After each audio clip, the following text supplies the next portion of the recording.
Entonces, vamos a hablar un poquito de la filosofía de nuestro Señor Jesucristo, explicada en 20 minutos. Vamos a ver qué nos cuenta. Coño, hubo un solo cristiano y murió en la cruz. ¿Cuál? ¿San Pedro?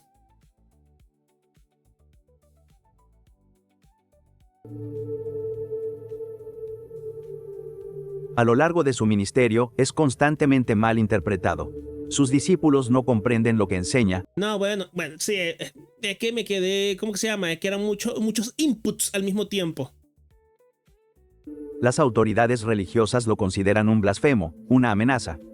Las multitudes quieren que sea un mesías político, que derroque a Roma, que establezca un reino terrenal. Él intenta explicar una y otra vez que su reino no es de ese Le subí la tipo, velocidad que no porque como guía, siempre es mejor escucharlo un poquito más rápido. es esa clase de líder, que todo lo que esperan se basa en no entender de qué se Pero Pedro se murió en la cruz, Knight. Y también Pablo, ¿Quién fue más cristiano que Pablo? trata realmente su misión. Esta es la soledad de alguien cuya realidad es fundamentalmente distinta de la realidad que todos Mírame a su esa alrededor cara, habitan y bro. suponen que es la única. Si observamos la historia de la humanidad, hay muchas personas que podrían considerarse significativas y que han impactado al mundo en distintos grados. Pero creo que muy pocas han sido tan perdurables como la figura de Jesús. Al menos en retrospectiva, debe considerarse una de las personas más famosas que han vivido y alguien que tuvo un enorme impacto en el mundo. No es una, es la persona más. Es la persona más famosa que ya ha vivido. Lo que es impresionante en realidad. Porque en vida no tuvo más de 1000. No tuvo más de 1000 o de 2000 discípulos. Y terminó reformando la visión de todo el mundo. Cultura y su historia. Jesús de No, esto es Nazaret, mucho. ya sea comprendido como Señor y Salvador, o contemplado desde una admiración distante, puede describirse, sin exageración, como una figura de alcance totalizante. Su presencia atraviesa esferas teológicas, éticas, políticas y culturales, configurando imaginarios enteros de sentido. A pesar de las tensiones internas de la tradición y de las múltiples apropiaciones históricas de su figura, como fundamento de ortodoxias abstractas, como modelo de ascetismo que orienta la vida terrenal hacia una promesa de eternidad, como núcleo de comunidad inmediata, como guía normativa en el trato humano, o incluso como símbolo de afirmación de la vida y del amor, no es necesario detallar exhaustivamente los diversos usos a los que su nombre ha sido sometido. Existe algo caótico en esto, una vasta variedad histórica en la que Jesús no solo es recordado, sino continuamente resucitado. Sin embargo, si vamos a resucitar el etos de Jesús, la filosofía contenida en él, esta es quizá más perspicaz cuando se la sitúa dentro de la historicidad, entendiendo a Jesús no como un faro ideológico etéreo, sino como una persona de naturaleza genuinamente histórica, ubicada dentro de los límites sociológicos concretos de su tiempo. Es tan fácil, tan útil. O sea, que hay que entender a Jesús como una persona de su época, en su contexto, no como esta figura abstracta y etérea que a veces tenemos sobre él. Tratar inmediatamente a Jesús, o a cualquier filósofo o pensador, como alguien que vive puramente más allá de los confines de la tierra, más allá de la carne y la sangre. Pero, como el gesto religioso tradicional de consumir la carne y la sangre de Jesús, que simboliza inicialmente su sacrificio espiritual por la humanidad, creo que podemos invertir momentáneamente esta imagen para mostrar que incluso dentro del pecado eres humano, situado en la historia y en conexiones sociales terrenales. Lo que hacemos aquí importa, lo que ha sucedido en la historia importa. A esto añadiría, somos seres humanos situados en la historia, conectados por los lazos sociales en los que constantemente nos influimos unos a otros, pasado, presente y futuro. Por lo tanto, comprender la filosofía de Jesús es comprender a Jesús como una verdadera figura histórica. En alguna montaña del norte de Galilea, en el siglo I después de Cristo, sobre las aguas del mar de Galilea, y de aquellos que pescan en él, que se ven cada vez más pequeños a medida que aumenta la elevación, una multitud se ha reunido alrededor de una especie de encuentro entre un grupo de 12 israelitas trabajadores y su maestro, un carpintero judío mediterráneo del pueblo de Nazaret, al sur. Cae el silencio, y este maestro comienza una serie de declaraciones que empiezan simplemente con, bienaventurados. Bienaventurados los pobres en espíritu, porque de ellos es el reino de Dios. Bienaventurados los que lloran, bienaventurados los misericordiosos, porque ellos alcanzarán misericordia. Bienaventurados los limpios de corazón, y así de manera sucesiva. Este maestro, como probablemente ya has deducido, Oye, yo estos días, bueno, no en estos días, hace un par de meses, fui a una misa ortodoxa, en una cuestión ecuménica. Ecuménico es básicamente el vínculo que se trata de entender entre diferentes sectas cristianas, con el catolicismo obviamente. Entonces, justico el sermón del padre ortodoxo hablaba de las bienaventuranzas. ¿Y qué es lo que te explica el padre? Que las bienaventuranzas son el equivalente y el superador de los mandamientos.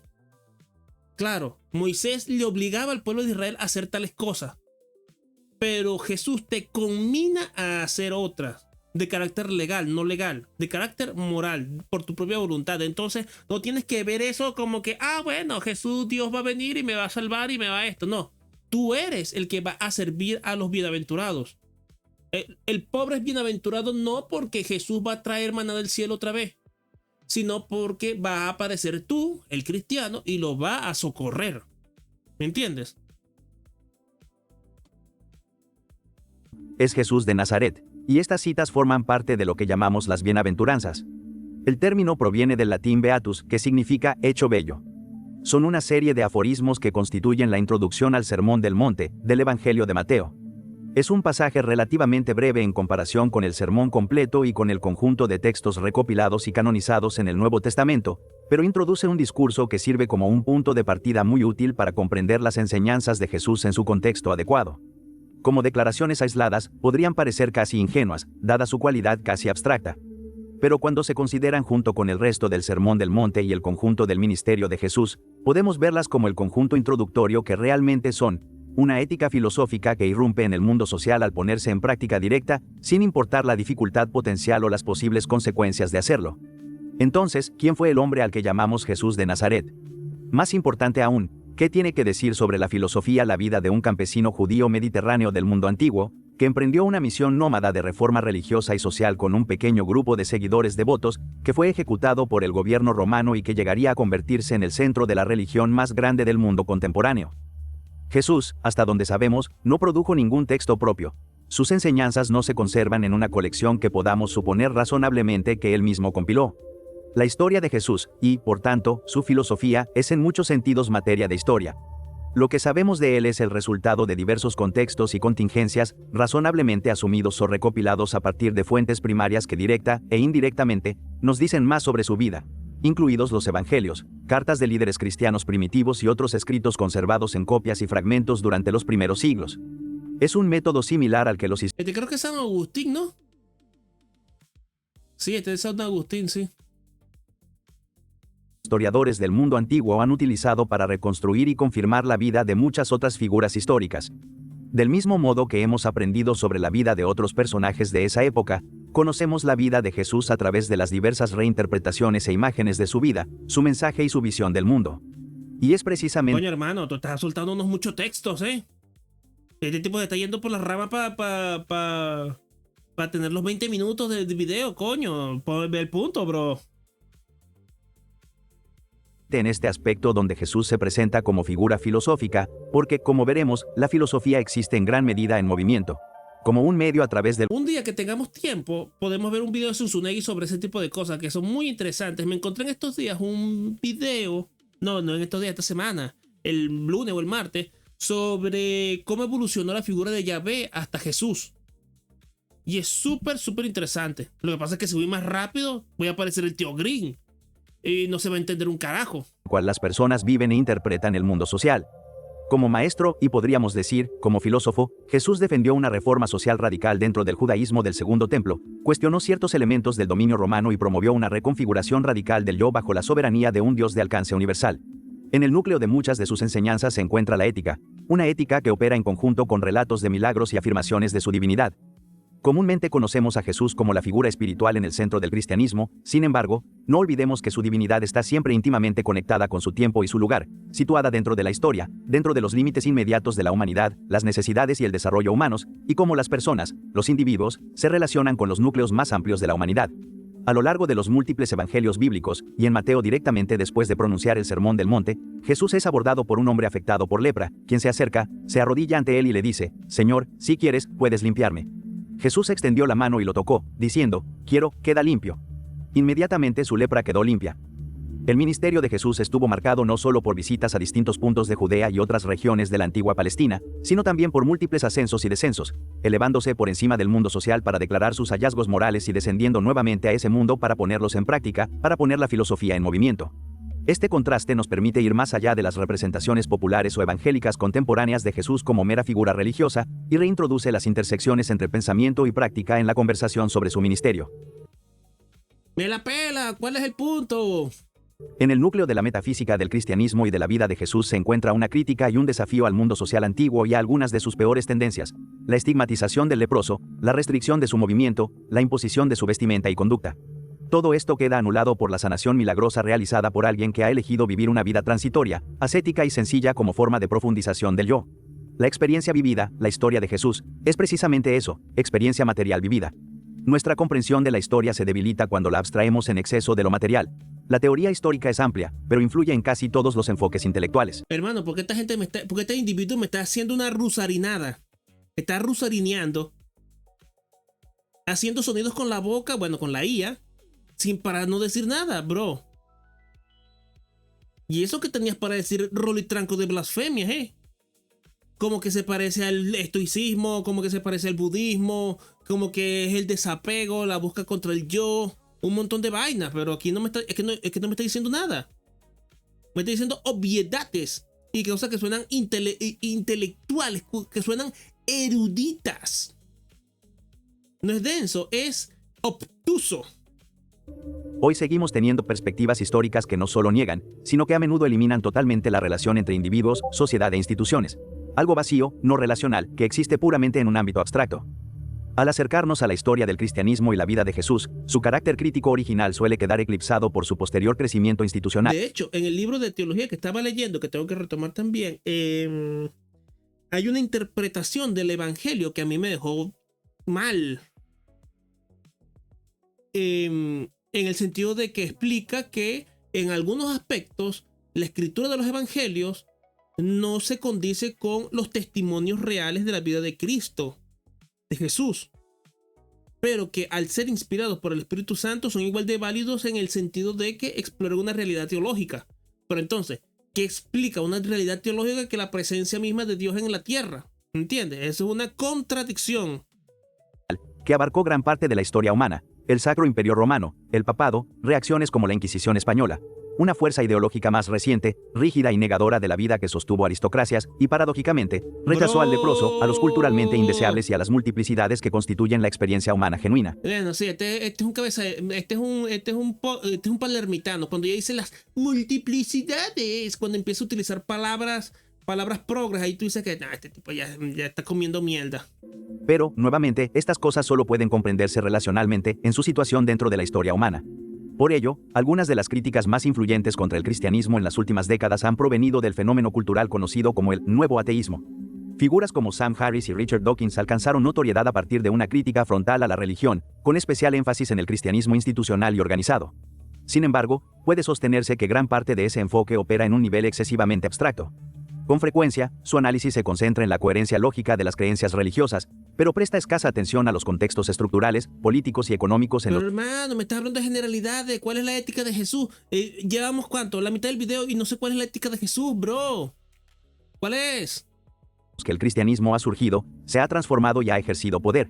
El resultado es una crítica que, aunque siendo incisiva en el plano doctrinal, tiende a desatender el análisis material y relacional de la religión como fenómeno histórico y social. Bueno, pero entonces, ¿cuál es la incisiva crítica? ¿Cuál es la incisiva? Dime, ¿cuál es la incisiva crítica? Solo me está diciendo que es incisiva y es crítica y es doctrinal, pero ¿cuál es? Y si algo resulta insuficiente en filosofía social, es precisamente la denuncia descontextualizada de las creencias, desligada de las relaciones históricas que les dieron forma. En un mercado ateniense, en algún momento del siglo IV a.C., entre el bullicio cotidiano de personas que van y vienen de puesto en puesto y de callejón en callejón, si miramos con atención podemos ver a un hombre descansando dentro de un pitos, un gran recipiente de almacenamiento ordinario en la sociedad griega tras la edad del bronce y del hierro. Es Diógenes de Sinope. Pero a mí qué poronga me importa el tipo que se pajeaba en la calle. A mí qué me importa. El enigmático filósofo cínico conocido por su réplica mordaz y su crítica incisiva. Se encuentra allí de manera llamativa, quizá conversando con un perro, paseando con una lámpara encendida a plena luz del día o realizando actos en público que podrían parecernos de mal gusto. Para los Pajearse en la calle, pajearse en la calle. Eso te parece de mal gusto, es que ni siquiera lo dice, coño. Esta IA, coño, esta IA estaba perezosa, ¿eh? Ni las definiciones de Wikipedia son tan vagas como estas. cínicos como Diógenes, toda convención y toda acción merecían ser reevaluadas. Escuela de pensamiento popularizada en el siglo IV a.C., el cinismo se definía menos por modos especulativos de pensamiento, como en la tradición platónica, y más por la puesta en práctica de su cosmovisión, un conjunto de comportamientos que enfatizaba la libertad personal frente a la convención social como medio para vivir éticamente de acuerdo con la naturaleza. Central en el pensamiento cínico es la ascesis, ascetismo, autodisciplina, práctica y entrenamiento. Según los cínicos, un estilo de vida radicalmente ascético liberaba al individuo de las ataduras morales tradicionales del mundo grecorromano mediante una autosuficiencia racional. De hecho, aquí se hace evidente la influencia cínica en el estoicismo. El cínico buscaba sacudir a la sociedad mediante su comportamiento público razonado y desvergonzado. La filosofía vivida del cínico rompía casi milagrosamente con nuestro estado lamentable. Cabe destacar que existe un debate académico en torno a lo que los historiadores del cristianismo y la teología llaman la tesis cínica. Es decir, la idea de que Jesús de Nazaret representa una nueva formulación de la ética cínica. El historiador Jean-Dominique Crozan desarrolló de manera especialmente influyente esta tesis en su obra El Jesús histórico. ¿Que Jesús era cínico? No. No. De hecho, es lo que les estaba diciendo. A mí me parece que es más influenciado, que está más emparentado con el desapego budista que con alguna tontería cínica de Diógenes. O sea, yo no creo que Jesús se pajeara en la calle, ni comiera mierda en las plazas, ni mendigara. O sea, una cosa es una cosa y otra cosa es otra cosa. O sea, cínico viene de perro, de canis, de comportarte como un perro, que no te importa un carajo. Es no diría el desprendimiento, es como la indolencia hacia ti mismo, como forma filosófica. Él y otros estudiosos han sugerido que ciertos rasgos del cinismo griego popular podrían constituir un trasfondo cultural útil para comprender el ministerio itinerante y ascético de Jesús. No se trata necesariamente de afirmar una dependencia directa ni una formación filosófica formal, sino de reconocer afinidades fundamentales dentro del mundo mediterráneo del siglo I. En particular, la comparación resulta sugerente en aspectos como la vida nómada, el desapego de la propiedad, la crítica frontal a las jerarquías sociales, la provocación simbólica en el espacio público y la construcción de una ética radicalmente alternativa frente a las convenciones dominantes. Tal como Diógenes de Sinope, Jesús habría encarnado su enseñanza en gestos performativos, la inversión de valores sociales, el cuestionamiento de la riqueza y del honor, y una forma de sabiduría práctica expresada en aforismos breves y penetrantes. Aunque ¿Pero cuáles son sus aforismos breves y penetrantes? esta es solo una entre muchas interpretaciones del Jesús histórico desarrolladas desde la Ilustración, resulta particularmente útil si se desea examinar a Jesús como una figura filosófica itinerante dentro del horizonte cultural del Mediterráneo antiguo, comparable, en ciertos aspectos y con las debidas cautelas, a los filósofos cínicos sin perder de vista las diferencias derivadas de su marco apocalíptico judío. El mensaje que podríamos extraer de ambos surge de las múltiples formas en que la filosofía se ha opuesto a la convención social, ha desafiado nuestras creencias, experiencias vividas y preconcepciones sobre el mundo, para que quizá podamos vivir una vida más significativa y examinada. Y esta vida examinada pertenece al ámbito de lo material. El lugar adecuado de la historia, a mi juicio, es aquel que no abstrae la materialidad ni disuelve la trama concreta de relaciones entre individuos, sociedad e instituciones. Una filosofía que prescinde de estas mediaciones corre el riesgo de convertirse en mera negación. El ascetismo del que hablamos no debe confundirse con una forma de resignación social o con una complacencia patológica ante la carencia. No se trata de aceptar pasivamente condiciones injustas como trabajar más por menos mientras las élites económicas concentran riqueza, o normalizar relaciones que producen daño tangible, bajo la ilusión de virtud espiritual. El ideal ascético presente en Jesús y, en ciertos aspectos, también en los filósofos cínicos, parece apuntar en otra dirección, no a la aceptación del empobrecimiento impuesto, sino a un gesto crítico que desactiva el poder simbólico de la riqueza, el estatus y la acumulación. O sea, paparruchas. Es un ascetismo que funciona. Es que estas son unas rusarineadas demasiado duras, ¿eh? Pero es que de pana no dice nada, es que no está diciendo nada.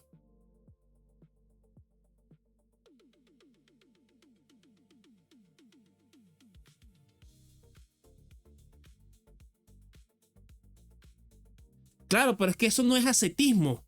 No es quitarte las vainas. ¿Me entiendes? Es aceptar que tú vas a tener y vas a perder. Porque eso es lo que dice el Sermón del Monte. Porque claro, el ser humano no... los pájaros del cielo no se preocupan de sembrar ni de dónde van a conseguir el alimento.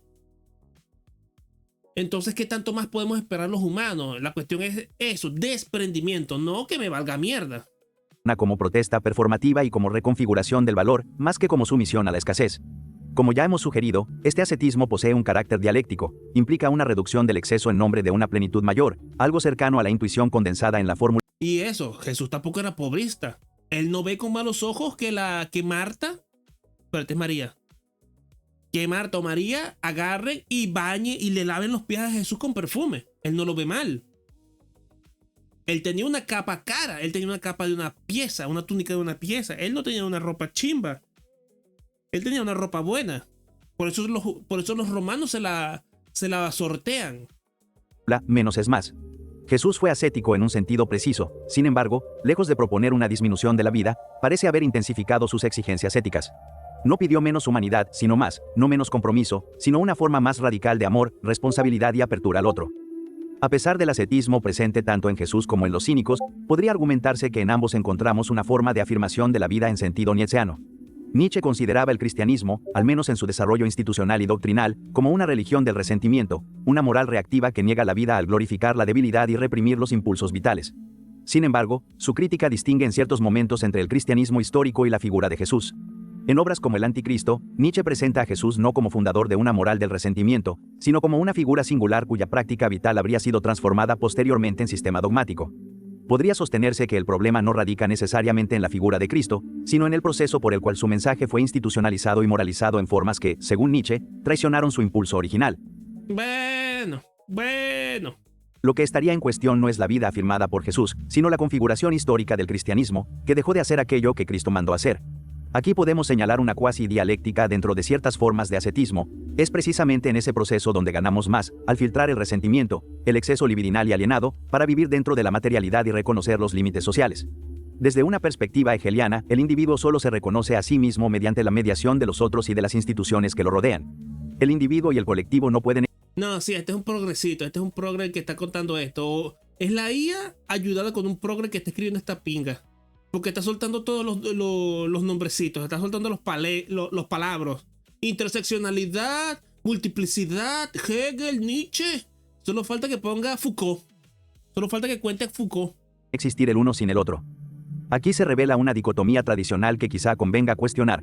La supuesta separación entre individuo y comunidad, entre pureza y exclusión, entre dignidad y marginación.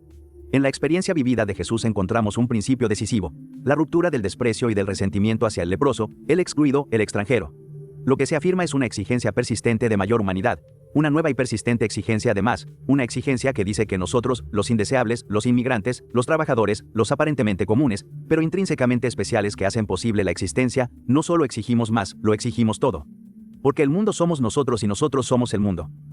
Desde la antigüedad, la resistencia a la persecución por parte de los poderes establecidos, ya sea por los romanos, por señores feudales, por las revueltas en plantaciones esclavistas, por huelgas laborales frente a fábricas de explotación, o por el rechazo contemporáneo a la esclavitud del sector servicios en el siglo XXI, ¡Uy, dicotomía! muestra que la experiencia vivida solo puede comprenderse como experiencia compartida. Como figura histórica que practicó la filosofía a lo largo de su breve ministerio, Jesús de Nazaret nos recuerda cómo nuevas formas de ver surgen de circunstancias vividas que parecen casi milagrosas, cómo el nacimiento de nuevas posibilidades emerge siempre del intento de explorar los límites más profundos de la agencia humana, y cómo lo que significa vivir una buena vida o ser una ¿Qué carajos es la agencia humana?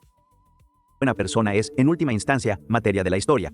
Tal como aprendemos de Søren Kierkegaard, Cristo no vino a fundar una Kierkegaard. doctrina, vino a exigir una decisión. Yo me quedé igual con este video de mierda. Yo me quedé exactamente igual. A ver, aquí no tengo para ponerle dislike desde aquí. Dislike por pelotudo.